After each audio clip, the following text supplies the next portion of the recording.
السلام عليكم ورحمة الله تعالى وبركاته. أهلا بكم مشاهدينا الكرام في لائحة المنتخب المغربي فيها 18 لاعبا، منهم 50% تسعود لاعبا اللي شاركوا مع المنتخب الأول في كأس إفريقيا الأخير.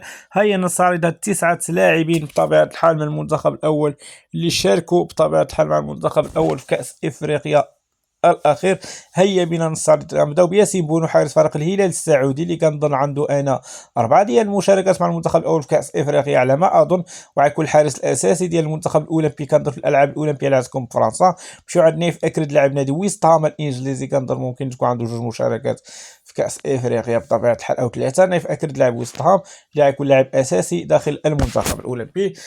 كنظن مشي عند اللاعب شادي رياض، شارك مشاركه واحده مع المنتخب المغربي الاول في كاس افريقيا دي اللي كانت في الاخر في الارض الايواري، ما لعب حتى لقاء. لاعب كريستال بالاس الانجليزي. مشيو اللاعب الرابع اشرف حكيمي لاعب نادي باريس سان جيرمان البرازيلي اللي كنظن 4 المشاركات في النسخ ديال كؤوس افريقيا، لاعب جيد وكان غيكون اساسي. ولا هو لاعب شادي رياض. بالنسبه لاسامه العزوز لاعب نادي بولونيا الايطالي كذلك شارك مره واحده في كاس افريقيا وكنظن غيكون اساسي كذلك حتى هو في المنتخب الاولمبي. وغنمشيو للاعب السادس اللي هو امير ريشارلسون، كان غيكون احتياطي بطبيعه الحال في المنتخب الاولمبي، مشاركه واحده بطبيعه الحال مع المنتخب المغربي في كاس افريقيا. نمشيو للاعب السابع بلال خنوس لاعب البطوله البلجيكيه، 20 سنه، غيكون لاعب اساسي كنظن، ومشاركه واحده في كاس افريقيا بطبيعه الحال مع المنتخب الوطني الاول.